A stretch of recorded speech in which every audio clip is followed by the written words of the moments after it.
belajar Alkitab, pelayanan, dan macam-macam lagi. Seringkali kita menganggap itu sudah cukup. Ternyata belum. Tanpa penundukan diri kepada Tuhan. Dengar ya, tanpa penundukan diri kepada Tuhan, maka semua yang kita kerjakan itu, walaupun untuk Tuhan dan atas nama Tuhan, maka nggak akan ada artinya. Iblis tidak pernah menghalangi kita untuk berdoa. Iblis tidak pernah menghalangi kita untuk datang ke gereja. Iblis tidak pernah menghalangi kita untuk puasa, untuk ikut Bible study dengan macam-macam istilah. Tidak. Tapi yang iblis buat, kita nggak mau tunduk kepada Tuhan. Dan itu berhasil. Iblis sangat berhasil. Ada apa sih? Kalau tunduk di hadapan Tuhan itu ada apa? Hasilnya apa? Mengapa Tuhan menyuruh kita untuk tunduk kepada Dia? Saudara, hari ini kita akan diberitahu oleh firman Tuhan. Kenapa kita harus tunduk? Satu-satunya ayat di Alkitab. Perhatikan ya. Satu-satunya ayat di Alkitab yang memberitahu kita kapan iblis itu lari menjauh dari kita dan tidak berani mendekat lagi. Itu bukan waktu kita doa puasa, bukan waktu kita baca Alkitab, bukan waktu kita di gereja. Iblis lari dan menjauh dari kita, bukan. Kita buka Yakobus 4 ayat 7, James 4:7. Yakobus 4 ayat 7. Perhatikan. Inilah satu-satunya ayat dalam seluruh Alkitab yang memberitahu kita iblis akan lari dengan sendirinya dan tidak berani mendekat kepada kita kalau ini kita lakukan. Karena itu tunduklah kepada Tuhan dan lawanlah iblis, maka ia akan lari daripada kita. So, humble yourselves before God. This is the devil and he will flee from you. Berteriak-teriak dalam nama Yesus, setan kau pergi. Kalau dia tahu, setan tahu kita nggak pernah tunduk kepada Tuhan, nanti setannya ngomong pret. Lu serius? Ini luar biasa. Mengapa kalau kita tunduk kepada Tuhan, dengan sendirinya iblis itu lari?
Ketika anak-anak imam sewa datang dengan kalimat, aku usir kamu demi nama Yesus, betul nggak?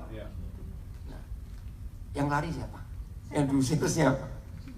Karena setan berkata, Yesus aku kenal, Paulus aku kenal, lu siapa? Orang yang tidak tunduk kepada Tuhan, ternyata orang itu nggak dikenal Tuhan dan nggak dikenal setan juga. Celaka nggak? Masih lumayan kalau setan kenal. Maaf kalau saya ngomongin, masih lumayan kalau kita dikenal setan. Ini setan nggak kenal. Ngerti sekarang? Jadi setan sangat berhasil membuat kita tidak tunduk kepada Tuhan. Setan sangat berhasil membuat kita rajin berdoa, rajin fellowship, rajin baca Alkitab, rajin ke gereja. Setan berhasil karena setan gak penting sikap itu. Tapi satu yang setan harus ganggu kita, supaya kita berontak kepada Tuhan. Jadi jangan main-main. Kalau hari ini kita belajar dengan tema kuasa penundukan diri, bukan Tuhan memperbudak kita, tapi itu untuk keuntungan kita. Yang lain gimana? Amin. Kalau Tuhan minta kita tunduk kepada Dia, bukan Dia diktator, bukan Dia semau-maunya, tapi itu untuk keuntungan kita. Amin. Rajin berdoa, rajin ke gereja, rajin baca Alkitab, bukan segala-galanya. Tapi tunduk kepada otoritas Tuhan, itu segala-galanya. Amin. Saya ulangi, itu untuk keuntungan kita. Kenapa? Kita buka 1 Yohanes 5:19. Kenapa kita harus tunduk kepada Tuhan? Ya, karena karakter dasar manusia itu dari bayi kita sudah bisa melawan. Saya nggak tahu saudara pernah meneliti nggak? Ada bayi-bayi tertentu, nggak semuanya. Saya pernah melihat masih bayi belum 4 bulan umurnya, ketika diberi minum, ya pakai dot karena nggak bisa netes. Itu saya pernah lihat mulutnya mingkem. Pernah lihat nggak ada bayi seperti itu? Saya tuh mikir gede jadi apa ini anak?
kacau.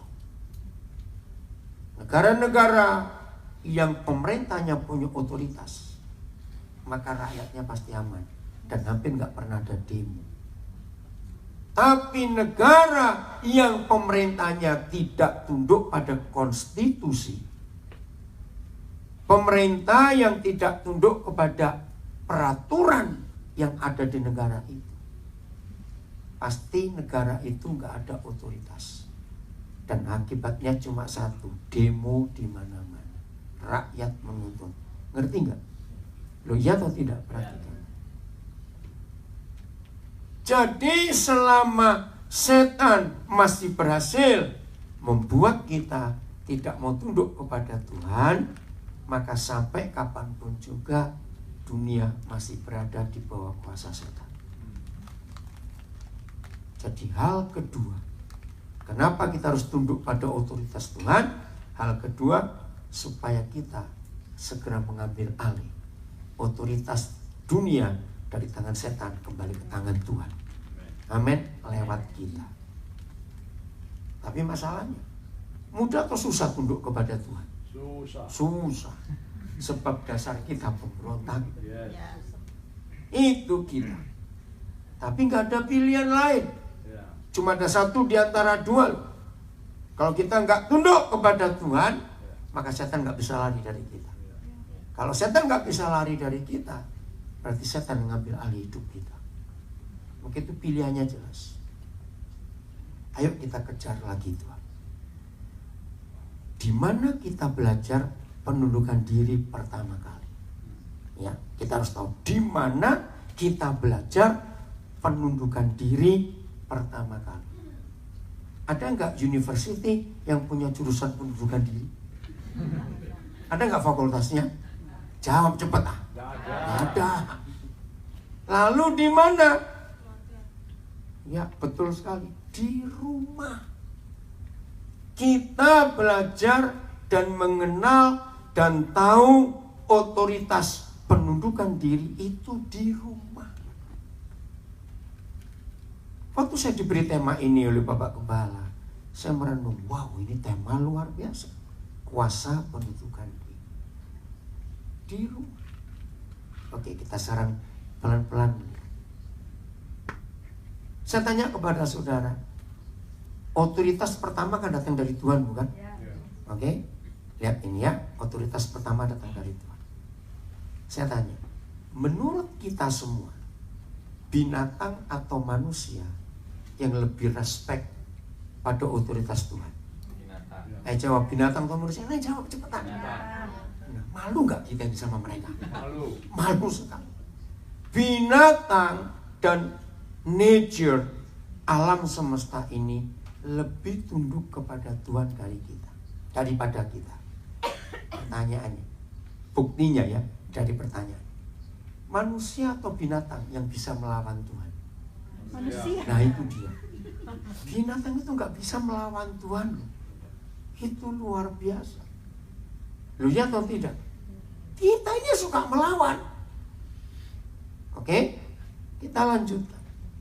Nah, otoritas itu pasti datang dari Tuhan karena dia pemilik otoritas tertinggi.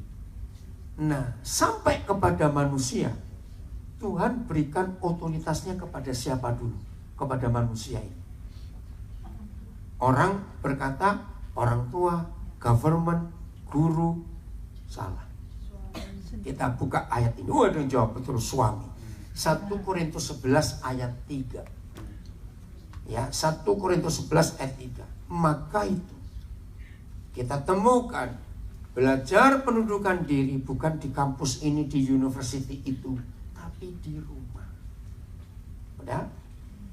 Tetapi aku mau, serius ini Paulus berkata, supaya kamu mengetahui hal ini. But there is one thing I want you to know. Serius? Satu aja, nggak banyak, satu. A man is responsible to Christ. A woman is responsible to her husband. And Christ is responsible to God. Terjemahan New Living Translation, bahasa Indonesia.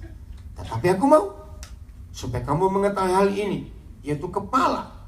Sama bukan? Responsibility itu artinya tunduk pada otoritas siapa, tanggung jawabnya, yaitu kepala dari tiap-tiap suami. Saya ganti suami seperti NLT, ialah siapa? Kristus. Kepala dari perempuan, dari istri, ialah suaminya. Kepala dari Kristus ialah Tuhan. Nah, tidak berurutan. Ayo kita sekarang susun secara proporsionalnya. Satu, yang paling tinggi siapa kepalanya? Bapa di surga, Tuhan. Lalu turun kepada Kristus. Kristus dulu. Dari Kristus turun kepada suami. Nah, ini dia. Hanya Alkitab yang memberitahu kita otoritas yang datang dari surga itu kepada siapa dulu. Hanya Alkitab yang menulis itu. Ternyata kepada suami. Lihat dalam fakta hidup pernikahan. Yang selama ini saudara tahu, setan lebih banyak ganggu fungsi suami atau fungsi istri? Suami. Wih, kencengnya suami gitu. Betul sekali. Dengar laki-laki, setan tidak pernah pusing dengan kita pria yang belum menikah. Terserah kamu. Tapi begitu pria sudah menikah, itu kebencian setan, itu incaran setan. Kenapa setan lebih banyak ganggu suami? Karena setan tahu ayat ini. Begitu pemegang otoritas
itu para mama. Lagi saya jangan keroyok saya. Para mama saya pesan, sudahlah, seletoi-letoi suamimu. Tahu kata letoi? Bukan alay, lain lagi. Ya sebenarnya dua-dua lah. Pokoknya selemes-lemesnya suami ibu. Pertama kenapa? Maaf. Aduh, ya boleh lah. Ngapain aja terus? Gantian dong. Dengar pada istri, kita tetap harus respect. Karena otoritas ada pada suami. Amin. Nah, lu kok bajingan, dia tetap respect. Begitu janjinya kok. Oke, ada ya. Tolong menerjemahnya di depan dan tanya, kalau suaminya bajingan bagaimana? Bajingan itu pastor, terjemahnya itu supaya tahu itu ya. Oke, dengerin. Ayo kita buka ayatnya, karena saudara ngomong loh, semua harus pakai firman. Efesus pasal 5 ayat 23. For a husband is the head of his wife, as Christ is the head of his body, the church. He gave his life to be her savior. Nah, ini dirusak oleh iblis. Suami itu penyelamat keluarganya, tapi dihancurkan. Ya, istri-istri perhatikan. Ya, jadi suami itu fungsinya apa? Kepala. Istri fungsinya tubuh. Kenapa banyak suami pusing? Karena lehernya goyang. Maaf. Setuju saya ngomong ini? Lehernya di mana? Ayo, maaf. Leher di mana? Cepat jawab saya tanya. Bukan di tubuh, leher kok di kepala paling itu. Wah, antara kita. Loh, betul nggak? Jadi istri-istri tolonglah diem dikit aja supaya kamu tuh nggak pusing. Setuju bapak-bapak? Lu kok takut? Ayo. Setujunya pelan gitu, ayo saya tanya lagi. Bapak-bapak setuju? Setuju. Ya. Luar biasa, oh ada yang ngangkat tangan sampai. Ini firman 24. 24-nya. As the church submit to Christ, so you wives must submit to your husband in. Lo baca, in apa? Everything. Ada yang tepuk tangan itu betul. Kenapa takut? Karena itu sebagaimana jemaat tunduk kepada Kristus, demikian jugalah istri kepada suami dalam segala sesuatu. Amin. Benar. Awas ya, pulang jangan perang ya di rumah. Awas dari sini. Pulang gereja perang sendiri di rumah. Awas. Nah, disinilah kita melihat lagi ternyata yang namanya manusia itu